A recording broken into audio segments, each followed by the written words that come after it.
Speaking of Red, White, and You, Red, White, and You, Reprise. Have I been saying? I do not. Reprise is the noun, reprise is the verb. No, they're both right Whoa. in America. They're also both right. They're both acceptable. In America. If you want to be anal about it. Yeah, I don't know. Reprise. And you know I do. Lyrics by Joel. Reprise. Let's go. Reprise. Additional lyrics by Abby. Quoted lyrics by Justin Briner because it's based on that song. Music, we gave this music to Justin Briner and Matt Ferda because it is functionally just a section from that.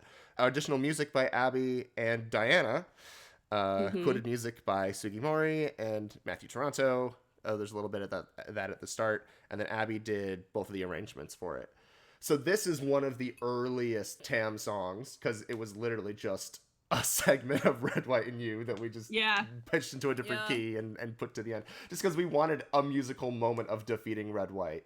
Right? It's great. And it's so good. It's a small moment. Really good. And my feeling is always like you can put this into Turnabout musical vanilla and it'll just work. Just like Absolutely. I don't think anyone's done it, but I think they should. You hear that? People who are doing Turnabout musical in the future. I mean, that's really all it is. We wrote lyrics. Usei, who is Joel's wife, did the first real demo of it. Originally, our first line was like Red, White offers water, then poisons the well or something like that. And then I think Abby wrote the better whisper Red your secrets, he'll promise not to tell. Such a good line. And so on. Like Abby fixed it up. And I think that was in your May 2020 notes as well, fixing some of that up. Yeah, go ahead and take it, Abby. Yeah, so this one was fun for me because a lot of them, it was me kind of like ignoring the original orchestration in a way, or like, listening to it and then riffing on my own thing. Whereas this felt a little more like I was doing something new. It's obviously still Red, White, and You, but I was like, it's a new piece. It's something by itself. So this opening, it starts with a little snippet of Decree because this is right when Edgeworth's like, the prosecution rests. Yeah, the prosecution rests. And then we got the harp for Mia. It's the objection thing. Don't get on my case. And then, we get the opening of the Red, White, You. Dun, dun, dun, dun, dun, dun, dun. What I tried to do here was basically retool the Red, White, and You music to the objection song instrumentation as much as possible. So, I mean, in particular, it has the fiddle and the driving tuba. That's awesome. Yeah, thanks. I don't think I ever really clocked that before, so that's really cool. And I also I tried to do in the bass line. It's got the same dun dun dun or whatever. What is it in Red, White, and You? Da da da da da. But then it's got these octave jumps that are in the objection song, so it's like da da da da da da da da da. So yeah, just trying to mesh them. And the inclusion of the guilty, I believe I added that, and then the little riff at the end, that was Diana's demo. You could wind up dead. Yeah, that was Diana Diana, blowing our eyebrows off our face. Yeah. So there's a couple things. Yeah, just the things I mentioned. There's flute, keeping the peace, and violin, justice for all. Now, yesterday I texted you guys and I said I found something. Oh, yeah. I had forgotten that I had done. And I felt like I just got pranked by me in the past. So I believe it is under where the guilties are. So the guilty. Yeah, okay. So if you look in the trombone, so it's got this part that goes like dun dun dun da da da da dun dun da da da da da. Yeah. Does anyone recognize that? It's okay if you don't. I should. It does sound familiar. It is from The Scent of Fresh Lemons. Let's go! Oh, you motherfucker! Let's go! Yes! Exactly how I felt because I forgot. So yeah, so when at the very end when he's doing the the instrument goes So this is really a song about Grossberg taking back his power. Yeah. That's so funny. Oh my god. Now that I know that, this song forever in my brain is now going to be Grossberg's Revenge. Yeah, so that's that. It's song. his Reputation era. We love Grossberg so much, even though he's barely in the show. We he's love him everywhere, so much, we but you fucking just don't killed know. him. Grossberg haunts the narrative. She's the real thread that ties it all together. His web connects, Honestly, connects them all. Also, All right. can we talk about, I know we mentioned the lyrics a little bit ago, but I'm going to bring it up again. The line, red, white, takes your very bones to grind into his bread, is the most terrifying Shout shit out I've to ever Joel. heard in my Shout fucking out to life. Joel. That's so It's hardcore. Yeah. It's so good. Okay, next up, time for the longest song title in the show. _ unnecessary feelings / Yo Nick Maya here. I think this is the one that like Dom used to measure the song box in for the video. Anyway, this is Abby with quoted music by Lizzie and then Matthew and Sarah Toronto. Go for it. So the name, for anyone who doesn't know, obviously Unnecessary Feelings. But Yo Nick Maya here is what Maya says when she first starts calling him Nick instead of Phoenix. So that seemed appropriate for this moment. And I think I didn't actually fact check myself on this one. I believe the triplets are from the Reminiscence class trial theme. Ah. I think. I should have I'll buy looked that. up. Yeah, sure.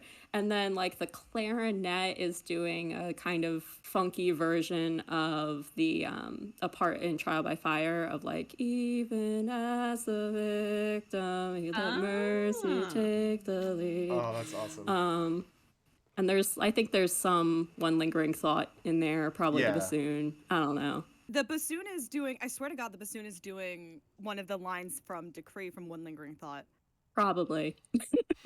I would It's recognize that Edgeworth. shit It's anywhere. Edgeworth's I've song. been looking Edgeworth at that music. shit. Yeah, It's Edgeworth. yeah, because you have Edgeworth. da da da da da da da da da da da da. That's One Lingering Thought, baby. That's Decree. Yeah. I know that bass line anywhere. Yeah, and then the Maya section is just kind of a jaunty little thing that. Oh, actually, the transition is like a make it right kind of thing. Da, da, make it right. And then it's just kind of like a little jaunty bass thing that I don't think was really based on anything. And then like worked into that is the head up back straight. And that's that. I recall a version of this that like continues on afterward and it has a little bit of like the B section of the Happy People motif. Is that right? Oh, yeah. That is the right song, right? Yeah. I do remember. I think so. I do I think remember a version that's a little bit extended. I guess would be like scene change music. yeah, scene change, like the idea of leading into because this is another one where they exit and come back right back in. So Yeah. leading into their conversation in Right and Co. Mhm. Yeah, I forgot about that too. That's why I'm here. Local historian. Yeah. All right. All I'll be right. there. This is Try on music and lyrics. He quotes some good old Turnabout sisters in there. Lizzie did the arranging. I changed one word of I'll be there. I changed since Mia passed on to when Mia passed on. And that was literally because the very first beta reader I had of like TAAAM Act 1, Draft 1 was someone being like, it doesn't make sense to say since because it's like she like just died. It makes more sense to say when. I'm like, cool. And so that's why it was. Also, at one point, we had Mia like read aloud the whole note in the middle. Yes. Yes. Yeah. That was the only attempted So- structural change we really tried, and then we reverted it. Yeah, so the idea behind the letter, I think, was like, There was a time when It we was put like the the- letter in like What Have I Whoa! Done as well. yeah, I was just like trying to Yes. tie something up for Maya, and I think like What Have I Done wasn't finished yet, or Yeah. Flap wasn't finished. So I think there was like a feeling like she doesn't quite get like where she needed to be, and so having this letter from Mia and like knowing what it said would be helpful. And basically, I forget all of the wording, but like it was basically like, you can do it. You shown me what it's like to fight like a fae. And then what I think is funny is that the take care of Phoenix for me is a PS. It's a PS, yeah. Beautiful. I think I also changed one word. I don't know if where it actually made it to the thing, but someone who I can rely on Yeah. instead of that. But I think some places it got changed and some it didn't. We also changed the key. Yes, Lizzie? So this was one of the first piano vocals that I made. It's not good, is the thing. I did my best. It's there. You could use it. There sure are notes on a page. It's it's one of those songs I've always wanted to go back and kind of redo, but then it's like that seems like that would be a lot of work, and I have other things I want to do, so I'm never sure. I don't know if it'll ever happen. This one's really hard because it's like constantly key changing. Like it's just Yes. cycling through different keys. I'm very bad. I was very bad at the time. So I didn't really have a music background. I played violin, I played clarinet. That was it. I didn't have any background in music or anything. I joined the team my fall semester of my first year of college, and that fall and spring semesters when I took music theory courses, and that was when I first learned like what a key signature actually like means, and like tonics and different things. And so I made this piano vocal before I knew any of that. And so I was really struggling with these keys and these key changes and figuring out what was supposed to happen, because usually the trick that you can do is you can write the piece and then you can just keep putting in different key signatures until all the accidentals go away, and then you're like, this is probably the key that it's in. And you can't do that for this song because it's constantly key changing and there's constantly accidentals all throughout. So I really struggled, and these are not the highest quality sheets as a result. Our very, very good friend Jack, who was soprano one, Penny Nichols, ended up going Screeching through. Albatross, baby. Screeching Albatross ended up going through and making me a chord sheet way later on. Like, this was after we had already casted, all the sheet music was done. But I was at the very least able to go through and like put all of the sections in the right key. So at least that's correct. But Maya's part in this song is very difficult. Ridiculous. It's I ridiculous. forgot. Yeah. Yeah. Like, if I can talk about it from a historical perspective, Yes. the first demo of I'll Be There that came out when Trey wrote it, I think he had a friend of his sing it, and it was very much a soprano song. And basically everyone who wanted to play Maya or record for Maya was not a soprano. And so what we ended up with were a lot of demos by people like Kemi and later Lucia, like people who were cast as Maya, where they would drop down the octave whenever they needed to. So there were just a lot of like, it's up here and now it's down here. It's up here and now it's down here. And then when I played Maya in TM live, like I was a soprano at that time. I could hit the notes, but like there were like high G's in there and it wasn't gonna sound good. So I also did some strategic octave drops, but like not all of the same ones. So like it just was not consistent. And I think I forgot that was something that we had to address with this one. And I think I talked to Lizzie a little bit about like some ideas for it. I think what we ended up with sounds pretty natural. Yes. We came up with so many different ideas of how to make Maya either definitively an alto or definitively a soprano, because she just splits so much in this song. And this song makes the difference. Yes. Yeah. So, yeah, we talked a lot about it. Part of the original thing was to just raise it by one semitone, just the whole thing. Yeah. And a lot of people really struggled with that. It didn't really end up solving the issues. It was sort of like I was really hoping it could be a quick fix, and it was not. And there were versions where we raised it another semitone and into D flat and dropped a bunch of stuff. Yeah. And it's just all over the place. That's why there's so many available versions. Is what we ended up doing actually kind of restoring mostly the original octaves? Yes. Like from my memory being like, no, this used to be up here. This is a counter melody someone wrote, but it used to be up here. This used to be the melody. And then dropping the key. Yeah. Yes. That sounds that looks like what happened. Yeah. And I don't think it's exactly the same, but there's like a demo that exists from like '08 still that's like Sarah Toronto doing like a lower take. And it's not the exact same key, but it's close. Yeah. As this one. But yeah, this is the song that made Maya a definitive mezzo-soprano. She's kind of a full soprano later on. She's got a couple high notes in different parts in the show. But I don't know, it was super difficult. I remember it was a lot of headaches, and just like we ended up like halfway through auditions adding a second cut. Yeah. We did. And Max talked about it in his update video. That's where right. he was like, if this cut was too hard for you, but you still want to be Maya, we have a new cut you could do. Because it was just not working. But I think we ended up with a really good version. Yeah. And MJ just luckily makes it MJ all is such so a powerhouse. natural. It's Yeah. like, Oh, yeah. Yes. do we have to bother? She could have done anything. She could have done it. For the orchestration, I tried to mostly keep it as similar to Tries as possible. Like, there's parts that are different. It's not as close as, like, Reawakening is. but I tried to keep a lot of the same elements. There's an accordion. That's Talk about the exciting. accordion now, Lizzie. So I was very neurotypical yet again. And I was like, there's an accordion in one song in this entire show. And I'm not going to use it throughout the way that Try did. I'm just going to kind of put it in like one part as a little reference. So it's got like maybe like 16 measures total in the entire show.